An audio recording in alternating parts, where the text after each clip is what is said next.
말씀을 위해서 기도드리겠습니다. 하나님 아버지 감사합니다. 이른 새벽 저희들을 아버지 앞으로 인도해 주시고 말씀 앞에 세워주시니 감사합니다. 오늘도 주시는 말씀을 통해서 깨닫게 하여 주시고 은혜 있게 하여 주시고 주의 그 말씀에 순종하는 결단이 굳게 세워지는 복된 시간 될 수 있도록 도와주시옵소서. 부족한 점 홀로 세우지 마시고 시작부터 마칠 때까지 우리 하나님 영광받아 주옵소서. 예수님의 이름으로 기도드리옵나이다. 아멘. 이스라엘 백성은 애굽에서 애굽에서 나와서 시내 광야에서 머물게 됩니다. 그곳에서 하나님으로부터 십계명과 그리고 여러 율법을 받게 되죠. 그리고 그곳에서 하나님께서 주신 성막의 도면을 가지고 성막을 만들며 그 시내 광야에서 1년을 보냅니다. 그리고 이제 여호와께서 1년이 지난 후에 여호와께서 모세를 통해 이스라엘 중에 20세 이상으로 싸움에 나갈 만한 사람을 계수하게 하셨습니다. 20세 이상으로 싸움에 나갈 만한 사람, 이 사람을 이스라엘 중에서 선별해서 뽑아서 몇 사람이나 되는지 계수해라고 하나님께서 모세에게 지시를 하셨다는 것이죠. 그런데 여기서 의문이 생깁니다. 그것은 바로 성막을 만들고 율법을 받으며 1년을 보낸 이스라엘이 과연 싸움, 전쟁이죠. 이 전쟁에 나갈 만한 준비가 되었는가 하는 부분입니다. 상식적으로 생각해도 이스라엘은 전쟁에 나가서 싸울 준비가 도무지 되어 있지가 않습니다. 이스라엘은 애굽에 있을 때에도 목축업을 하던 사람들이었고 그곳에서 나와서도 그들은 1년 동안 전쟁을 준비해가지고 무기를 만들고 전술을 짜고 그렇게 시간을 보내지 않았거든요. 도리어 하나님이 주신 계명을 받고 1년 동안 성막만 만들었습니다. 군사훈련을 받을 시간이나 무기를 만들고 준비한 적이 없습니다. 전술을 짜고 연구한 적도 없습니다. 그런데 하나님은 싸움에 나갈 만한 사람을 계수하시며 싸움을 준비하고 계십니다. 전쟁을 준비하고 계셔요. 하나님이 싸움에 나갈 만한 사람을 언급하셨지만 이들이 싸움에 능한 사람들이 아닙니다. 이들도 싸움에 능하지 못한 오합지졸에 불과합니다. 이스라엘이 나가서 싸울 곳은 어디냐? 광야입니다. 광야에는 도둑떼가 있고 강도떼가 있고 험한 짐승떼들이 있습니다. 이들을 막고 이기기 위해서는 싸워야 합니다. 싸움은 내가 안 하고 싶다 해서 안 하는 게 아니라 이스라엘에게는 필연적으로 해야 할 앞으로의 일들입니다. 그런데도 하나님께서 이렇게 하시는 이유가 뭘까? 싸움이 전혀 준비되지 않는 이스라엘 백성들 하여금 싸움에 나가도록 싸움을 할 만한 사람을 계수하고 있는 이유가 뭘까? 사람들은요, 싸움과 전쟁을 생각하면 일단 이것부터 생각합니다. 무기나 화력이나 군사력이 어느 정도고 어느 규모인지를 생각합니다. 사람들이 이런 것들을 생각하는 이유는 그것이 전쟁의 승패를 좌우하기 때문입니다. 그렇죠? 얼마큼 무기를 많이 확보하고 있느냐, 얼마나 강력한 무기를 가지고 있느냐, 얼마나 많은 군사력을 보유하고 있느냐. 지금도 그렇잖아요. 북한과 남한의 군사력이 어느 정도가 되어 있느냐, 그래야 균형을 유지해서 이 한반도 땅에 어느 정도 안정을 유지할 수 있다, 그렇게 생각하고 있잖아요. 나라들, 사람들 모두가요, 다른 나라보다, 다른 사람보다 강한 힘을 만들려고 하고 막강한 힘을 갖추려고 합니다. 왜? 그래야 이길 수 있으니까. 그래야 어떤 일이 생긴다 할지라도 이길 수 있다고 생각하기 때문이죠. 그러나 하나님께는 이런 것이 무의미합니다. 하나님께 있어서 전쟁의 승패는 무기와 군사력이나 물리적인 파워에 있는 것이 아니라 하나님 그 자체에 있는 것입니다. 왜냐하면 전쟁은 여호와께 속한 것입니다. 전쟁은 여호와께 속한 거예요. 이기고 지는 것은 하나님께 속하는 것입니다. 이것을 우리 믿음의 선전이었던 다윗은 알고 있었습니다. 다윗은 골리앗을 향해 너는 칼과 단창으로 내게 나아오지만 나는 이스라엘 하나님의 이름으로 내게 간다. 그렇게 말하죠. 정말 멋진 말을 합니다. 이 말이 무슨 말입니까? 골리앗은 자신이 가진 육체의 힘, 그리고 무기의 힘, 전쟁에서 쌓은 노련미를 가지고 다윗을 이기려고 나오지만 다윗은 나는 그런 것으로 네게 이기려고 나아가지 않고 하나님의 이름, 즉 하나님으로 나아간다는 것입니다. 전쟁에 이기고 지고 그 승패를 좌우하시는 그 하나님을 붙들고 나아간다는 거예요. 왜냐하면 전쟁은 여호와께 속한 것임을 다윗은 알았기 때문이었습니다. 전쟁의 승패는요, 이기고 지는 것은요, 하나님의 손에 있는 거예요. 이쪽이 무기가 강해서 이기고 저쪽이 무기가 약해서 지는 것이 아니라 하나님의 손에 달린 것입니다. 기드온과 함께한 300명이 우리는 흔히 기드온과 300명의 뭐라 하죠? 용사 이렇게 이야기합니다. 그러다 보니 어느 순간 물론 다 그렇다는 게 아닌데 어떤 분들은 기드온과 300명의 용사 이라니까 용사가 라는 단어가 딱 붙으니까 와 뛰어난 것 같다. 그런데 그렇지 않죠. 그 300명의 사람이 진짜 어떤 강력한 힘을 발휘했기 때문에 이긴 것이 아니죠. 미디안 족속 13만 5천 명을 이긴 것은 기드온과 함께한 300명이 용사라는 그 이름에 걸맞는 진짜 용사 중에 용사라서 그런 것이 아니라 하나님이 그렇게 해주신 겁니다. 하나님이 용사로 만들어줘 버리신 겁니다. 기드온도 사실은 큰 용사가 아니었잖아요. 기드온도 자신의 지파에서 가장 자중의 작은 자였고, 그리고 미디안 사람이 무서워서 포도주 틀에서 밀을 깨고 있었던, 밀을 추수하고 있었던 사람이었습니다. 한마디로 겁쟁이였고 소심한 사람이었습니다.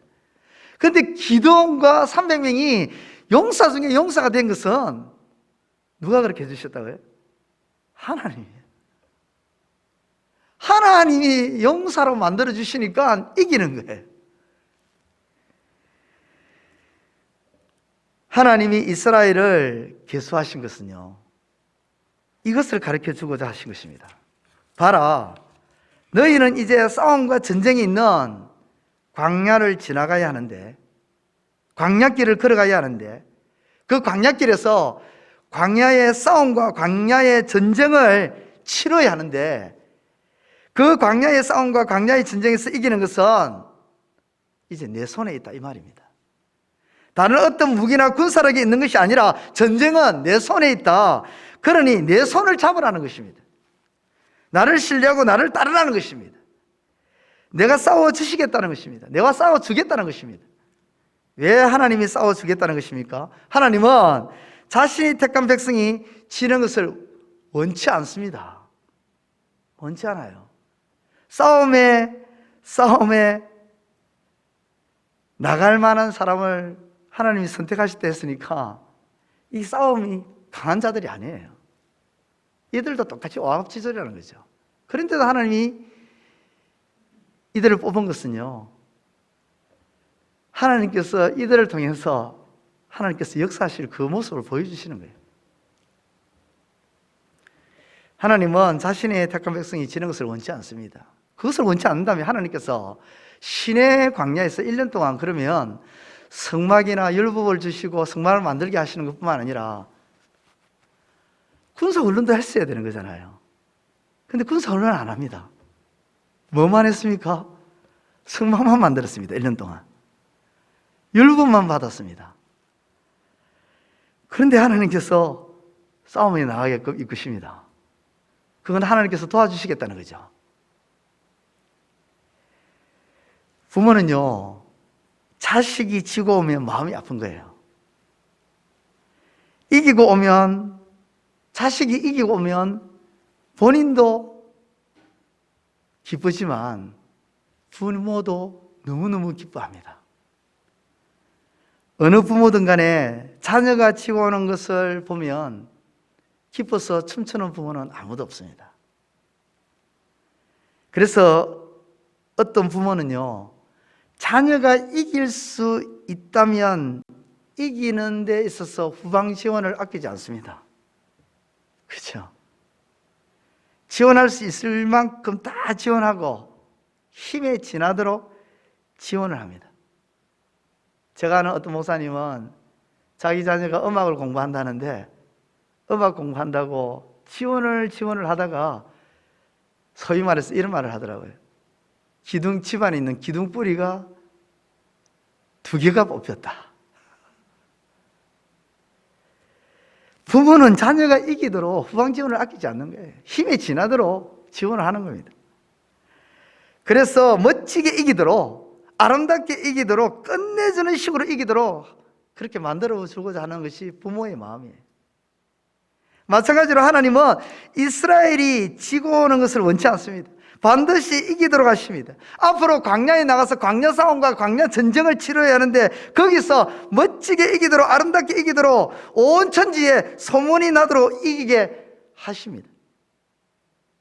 한마디로 경천동지, 하늘이 놀라고 땅이 흔들리듯 세상이 깜짝 놀라도록 이기게 하십니다. 하나님 그렇게 하시는 거예요.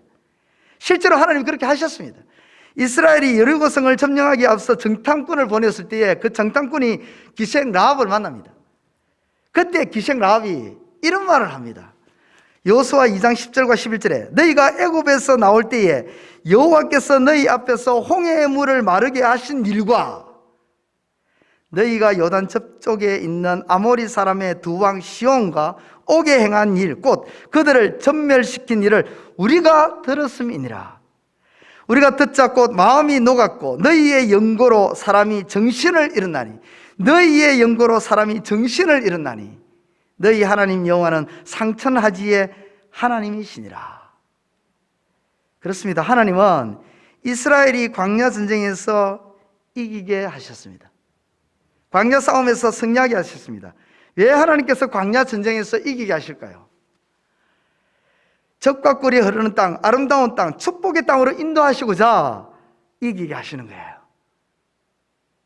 그냥 그 싸움을 이기게 해주시려고 하는 게 아니라 그 싸움을 통해서 젖과 꿀이 흐르는 땅, 아름다운 땅, 축복의 땅, 그 땅으로 인도하고 그 땅으로 들이시기 위해서 마침내 우리에게 기쁨과 행복을 주기 위해서 광야 전쟁에서 하나님이 이기게 해주시겠다는 것입니다. 그러니 너희는 너희의 힘이나 세상의 어떤 힘이 아니라 나를 의지하라는 그런 메시지를 오늘 민수기 1장이 우리에게 던져주고 있습니다. 나만 믿고 광야를 향해 나아가라는 것입니다. 지금 너희가 12지파를 통해서 한 사람 한 사람을 개수할 때에 뭘 깨닫게 하시려고 하실까요? 이 사람은 싸움에 잘하니까 야 싸움 이기겠네, 이거 깨닫게 해주시려고 할까요? 아닙니다. 이 사람을 뽑아도 저 사람을 뽑아도 싸움에 능할 자가 하나도 없다는 거, 다 오합지졸이다는 걸 철저하게 깨부시고 깨닫게 해주시는 거예요.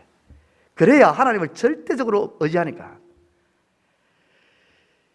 한 사람 한 사람 뽑을 때마다 저처럼 그렇게 생각하지 않았을까요? 시내 광야에서, 애굽 땅에서 나와가지고 시내 광야에서 1년을 보냈는데 하나님 군사훈련을 안 시켰어요. 이런 싸움에서 저런 싸움에서 어떻게 싸워 이길 수 있는지 병법을 가르쳐 주시지도 않았습니다. 무기도 만들어 주지 않았습니다.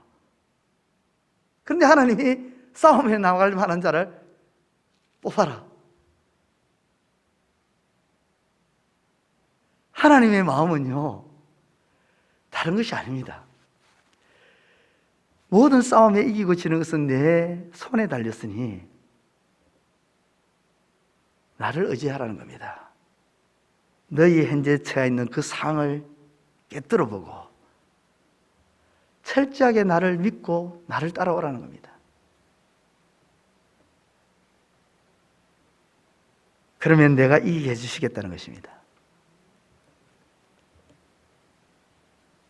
말씀과 예배 생활 1년 동안 이스라엘 백성들이 이것만 했습니다. 율법을 받고 성막을 짓고, 다시 말하면 말씀과 예배 생활만 한 거예요. 예배 준비가 된 거죠. 그걸 한 다음에 광야를 나가게 됩니다. 그러면 내가 승리해 주겠다 하는 말씀이죠. 그렇습니다. 우리가요, 말씀을 받고 예배가 준비된 가운데 이 거친 광야의 세상을 향해 나아가면 하나님께서 어떻게 해주시겠다고요? 이기게 해주신다는 거예요. 이스라엘이 1년 동안 말씀과 예배에 준비된 모습으로 나간 것처럼 오늘 저와 여러분들이 이 거친 광야의 세상에 나갈 때에 우리가 준비해야 될 것은 다른 게 아닙니다. 하나님의 말씀에 붙들림 받고 그 말씀을 붙잡고 예배에 준비된 자로 순종하며 하나님을 의지하면서 나아가면 나머지 하나는 하나님께서 해결해 주십니다. 그걸 믿고 마침내 젖과 꿀이 흐르는 땅으로 인도해 주시고 그 복을 이스라엘 백성들에게 안겨주신 것처럼 우리도 말씀과 예배에 준비된 모습으로 이 세상을 향해 나아가면 하나님께서 이기게 하시고 그 이긴 뒤에 젖과 꿀이 흐르는 그 놀라운 복을 저와 여러분들에게 안겨주실 줄 믿습니다. 이 믿음 안고 나아가시는 저와 여러분들의 삶이 되시기를 우리 주님의 이름으로 축원드립니다. 기도드리겠습니다. 하나님 아버지, 은혜를 감사합니다. 오늘 이 새벽에도 저희들을 아버지 앞으로 인도해 주시고 말씀을 통하여 교훈하여 주시고 깨닫게 해주신 것 감사합니다. 주신 말씀대로 이제 하나님의 그 말씀을 붙들고 나가는 저희들 되게 하여 주옵소서. 우리의 삶 가운데 우리가 붙들 것은 이 세상에 있는 것들이 아니고 또 다른 것이 아니라 오직 하나님의 말씀과 예배에 붙들림 받는 저희들의 삶이 될 수 있도록 하나님 도와주시옵소서. 그리고 하나님을 절대적으로 신뢰함으로 이 광야 같은 세상을 향해 나아가는 우리의 삶이 되게 하시고 그 광야에서 치러지는 여러 많은 전쟁에서 하나님께서 도와주심으로 승리하는 아름다운 우리의 삶이 될 수 있도록 하나님 도와주시옵소서. 이 새벽에 주의 전을 찾고 저 앞에 나와서 이 말씀을 듣게 해주신 우리 아버지 하나님 감사합니다. 말씀을 통해서 우리를 아버지 깨닫게 해주시고 격려해 주시니 감사합니다. 오늘도 하나님의 그 말씀을 굳게 믿고 나아가는 아름다운 우리 재건부평교회 모든 지체들 다 될 수 있도록 도와주시옵소서. 이 새벽에 또 저 앞에 나와서 아버지 앞에 엎드리는 주의 귀한 자녀들의 그 기도를 하나님께서 외면치 말아 주시옵소서. 가정을 위해서, 또 가정 경제를 위해서, 또 교회를 위해서, 또 이 나라 이민족을 위해서, 열방을 위해서 아버지 하나님 기도하는 여러 가지 많은 기도를 하나님께서 기억하여 주시고 주의 뜻 가운데 이루어 주시고 성취하여 주옵소서. 오늘도 우리의 모든 삶을 주 앞에 맡깁니다. 주께 의탁합니다. 주께서 인도해 주시고 이끌어 주옵소서. 예수님의 이름으로 기도드리옵나이다. 아멘. 하늘에 계신 우리 아버지, 아버지의 이름을 거룩하게 하시며 아버지의 나라가 오게 하시며 아버지의 뜻이 하늘에서와 같이 땅에서도 이루어지게 하소서. 오늘 우리에게 일용할 양식을 주시고 우리가 우리에게 잘못한 사람을 용서하여 준 것 같이 우리 죄를 용서하여 주시고 우리를 시험에 빠지지 않게 하시고 악에서 구하소서. 나라와 권능과 영광이 영원히 아버지의 것입니다. 아멘.